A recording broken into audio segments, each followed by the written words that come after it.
안녕하십니까? 시작 기도로 아시아 복음화를 위한 기도를 마음을 모아서 천천히 정성껏 봉헌하겠습니다. 성부와 성자와 성령의 이름으로 아멘. 삼위일체 하느님, 감사와 찬미와 흠숭을 받으소서. 주님께서는 저희 선조들로 하여금 마음을 다하여 창조주 성부를 공경하고 힘을 다하여 구세주 성자의 복음을 전파하며 생명을 바쳐 성아주 성령의 진리를 실행하여 구원을 얻도록 이끌어 주셨나이다. 저희도 주님의 구원을 전하려 하오니 선교의 열정을 지닌 일꾼들을 보내주시고 건강과 지혜와 언어의 은사를 내리시어 은총으로 모든 어려움과 고통을 극복하고 아시아 민족의 복음화에 헌신하게 하소서. 우리 주 예수 그리스도를 통하여 비나이다. 아멘. 성부와 성자와 성령의 이름으로 아멘. 네, 지난 시간에 이어서 해탐편 개관에 대해서 말씀을 더 드리겠습니다. 재물에 욕심이 많고 인색한 이들의 그러한 마음을 다 채워줄 수 없다는 말씀을 지난 시간에 계속 말씀드렸습니다. 세상에 있는 많은 물건들이 있지만 무게를 재는 저울이나 길이를 재는 자는 그 많은 물건들을 다 잴 수가 없습니다. 그런데 사람만큼은 그렇게 재물을 한없이 갖고 싶어 하는 마음 때문에 여러 가지 인간이 해서는 안 될 많은 행위들을 한다라는 말씀도 드렸습니다. 그래서 발목까지 왔을 때 굉장히 이것이 나의 삶의 최상이다 이렇게 생각하시라고 말씀드린 거 기억나시죠? 예, 제가 한 1m 60 정도 되는데 제 키가 발목까지 재보니까 한 6cm 정도 되는 거예요. 그러면 내가 갖고 싶고 내가 필요로 하는 그러한 것들을 그 양의 26분의 1 정도만 채웠을 때 어떻게 하셔야 한다고요? 만족하시라는 겁니다. 이것이 최상이다. 내가 가질 수 있는 최상이다 라고 생각하시고 감사하십시오. 감사하신다는 말씀은 주님이 나와 함께 하신다는 것을 고백하시는 겁니다. 주님이 지금 허락하셔서 그만큼 얻어 누릴 수 있다라는 것. 감사하시는 삶을 끊임없이 사시다 보면 만족하시는 삶도 계속 영이 될 수 있습니다. 감사하는 삶만 끊임없이 사시다 보면 나의 삶 안에서 어떠한 일이 일어난다고 말씀드렸죠? 감사할 일만 일어납니다. 감사가 모든 것이 다 충족되어서 감사하는 감사보다는 내가 원하는 것보다는 덜 채워졌지만 감사할 때 그거는 상태라는 거예요. 행복도 상태입니다. 그렇기 때문에 끊임없이 감사를 고백하시면 감사할 일만 일어난다는 거. 그래서 그 발목까지 올 정도의 양이 얼마큼 되는가? 내가 필요로 하는 것만 가지시라는 거예요. 필요로 하는 것만 가져도 26분의 1 정도만 가지셔도 최상이다. 채우려고 하지 말라는 거죠. 다윗 왕에게 아주 꾸지람을 했던 나단 예언자 알고 계시죠? 왕께서 99마리의 양이 있는데 한 마리를 더 뺏어서 남의 것을 뺏어서 100을 채우려고 하지 않느냐? 다윗이 깜짝 놀랐죠. 이렇게 99개 있으면 99개로 만족하시라는 겁니다. 99개에서 하나 남의 것을 뺏고 훔치고 속이고 해서 100을 채우지 말라는 거예요.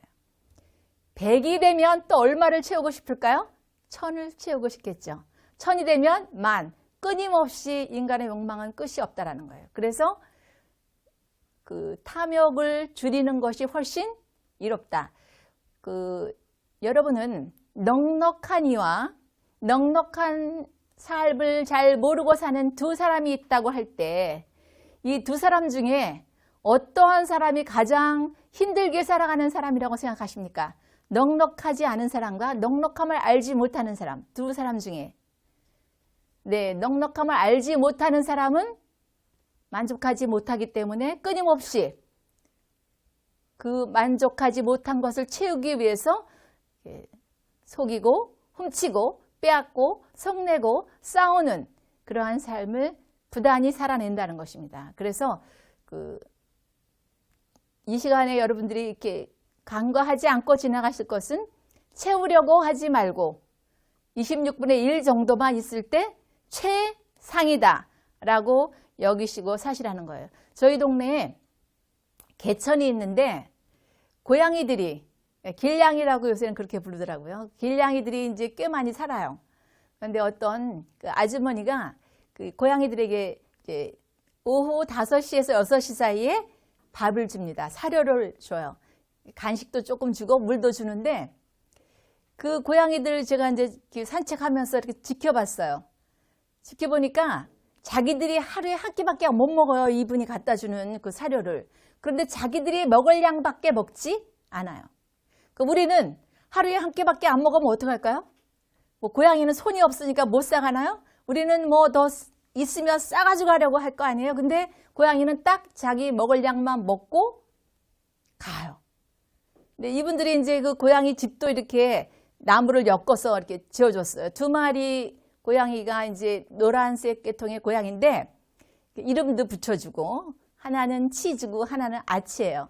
이제 그렇게 그분들이 잘 이렇게 그 고양이들을 이렇게 털도 이렇게 빗어주고 이제 하는데 그 고양이는 그래도 사람의 손을 타는데 다른 고양이 하나는 깡이라는 고양이가 있는데 그 고양이는 이렇게 이 사람들이 가까이 가서 밥을 주면 이렇게 숨어 있다가 이 사람들이 이제 가면 먹고 그러는 고양이인데 그 곁을 안 주는 고양이죠. 근데 그 고양이들도 보면 자기들이 먹을 양큼밖에 안 먹는다는 거죠. 근데 인간은 영혼이 있잖아요.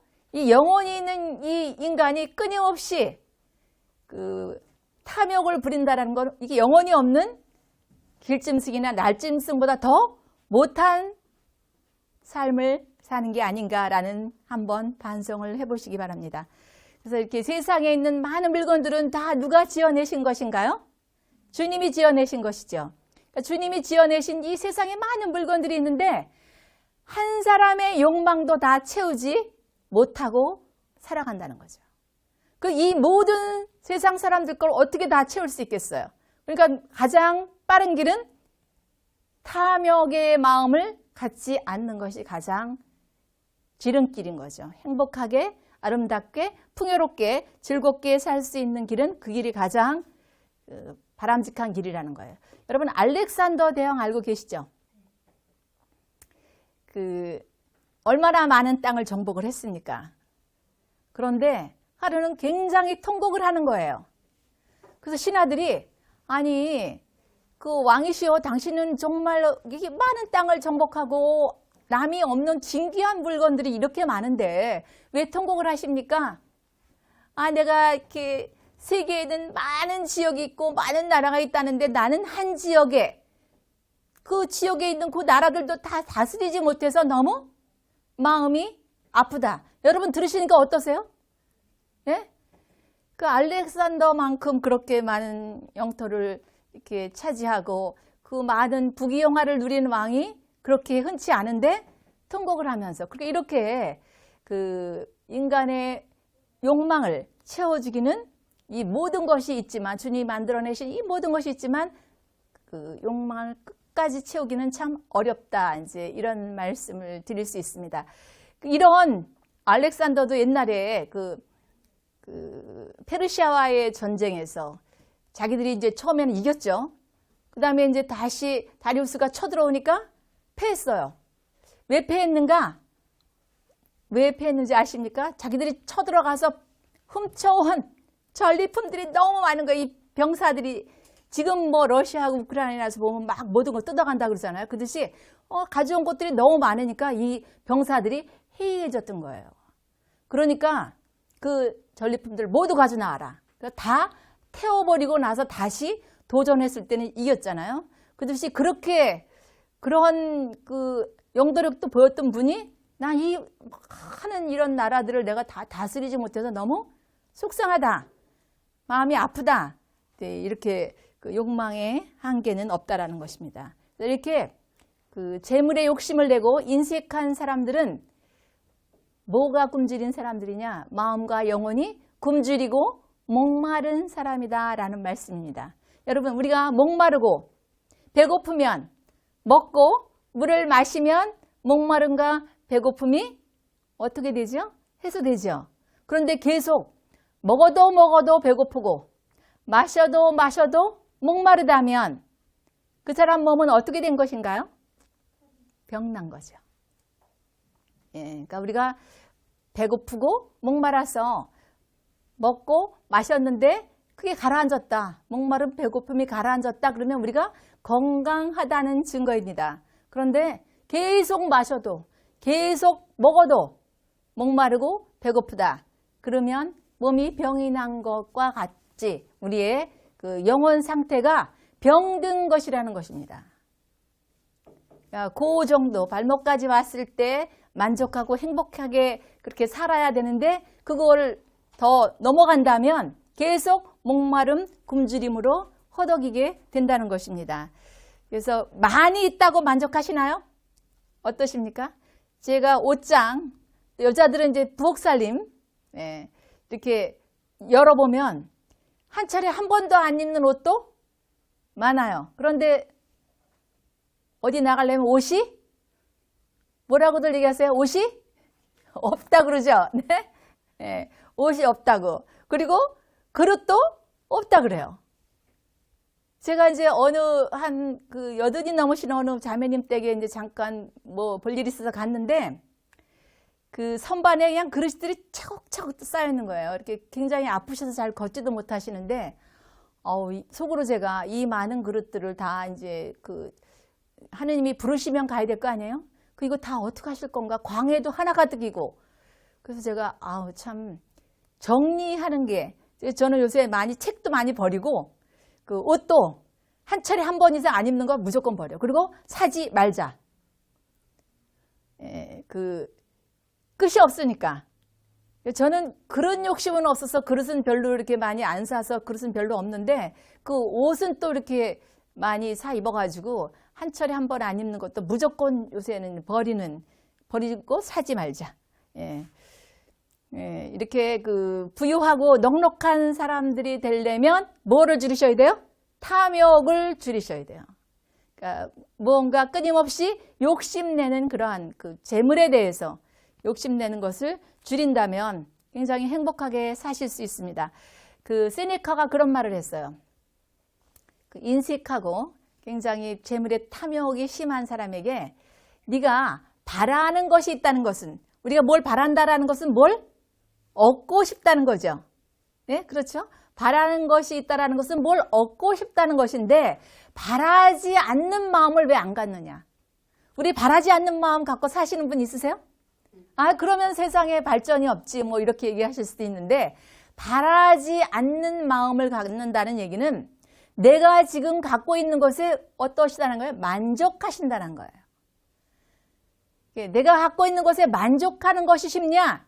바란다는 것은 다른 이가 가진 것을 내가 갖고 싶다라는 얘기예요.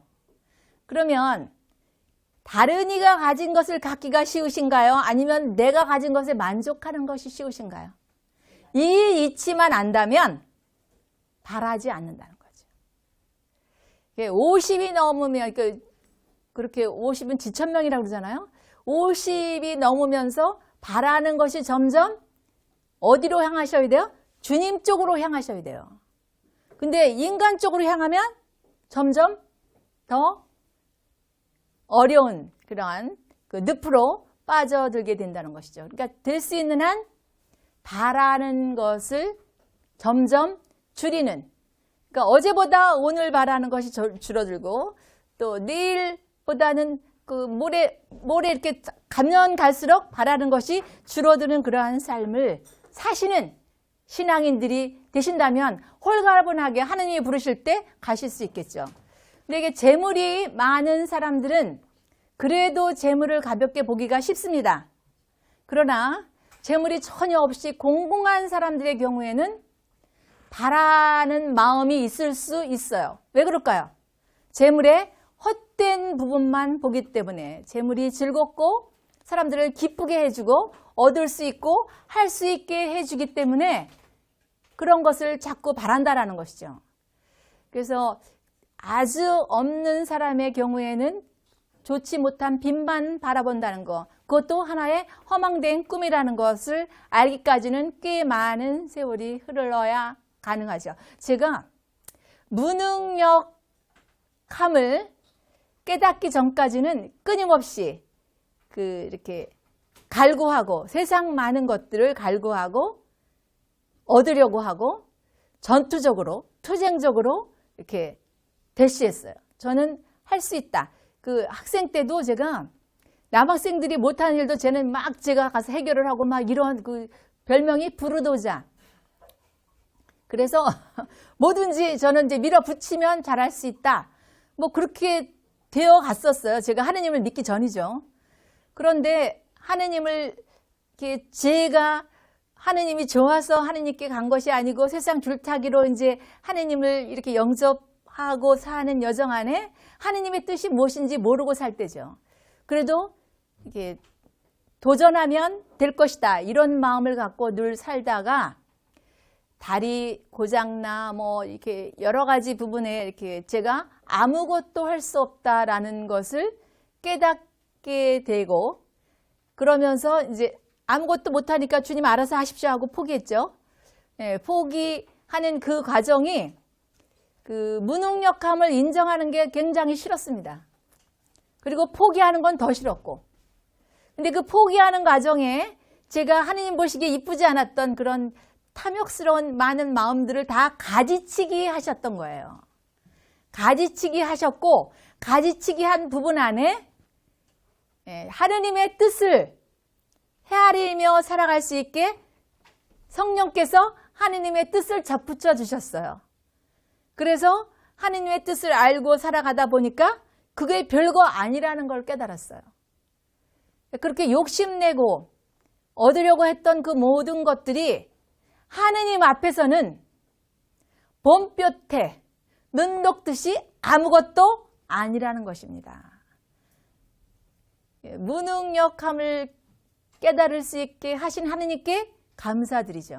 그러니까 무능력함이 그냥 왔겠습니까? 인간 안에 그 자기 아집으로 인하여 끊임없이 세상과 도전하고 투쟁하고 환난과 고통을 자기가 겪으면서 무능력함을 깨닫게 되었고 그 무능력함 안에 하느님의 역사하심, 하느님의 그 섭리 이런 거를 깨달아가면서 하느님 안에서 행복한 삶을 영위할 수 있게 돼서 굉장히 감사드리죠. 그래서 굉장히 제가 옛날에 가장 나는 돈만 갖추면 다 갖춰. 근데 왜 이 돈이 맨날 이렇게 나를 속을 새기는 거야? 이렇게 뭐 올라가는 데다가 팍 내려가고 올라가는 데다가 팍 내려가니까 왜 이러는 거야? 그런데 지금 제가 이 부유할 부자 이거 좋아하던 거 이게 다 괴로운 것. 괴로운 것도 맞나요? 괴롭다.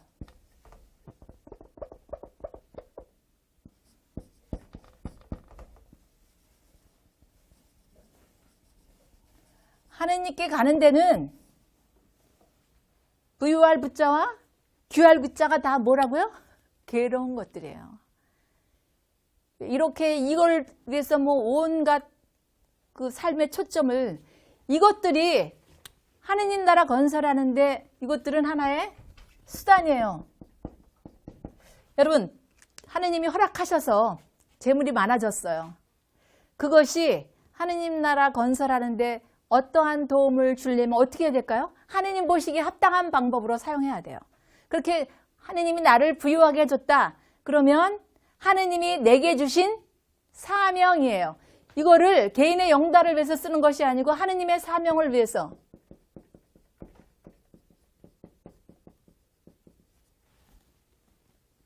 무슨 말씀인지 이해되십니까? 나에게 하느님이 많은 재물을 허락해 주셨다면 내가 잘 살고 잘 먹고 남들한테 뽐내기 위해서 사는 것이 아니고 하느님의 사명을 위해서 사용하라고 주님께서 허락해 주신 것이라는 것만 아신다면 이거를 괴로운 것으로 여겨지지는 않으시겠죠. 그러니까 부유할 부자와 귀할 귀자는 다 어떤 거라고요? 괴로운 것이. 하느님 뜻을 실천하고 살아가는 여정 안에 굉장히 괴로운 부분이라는 거죠. 그래서 이렇게 재물이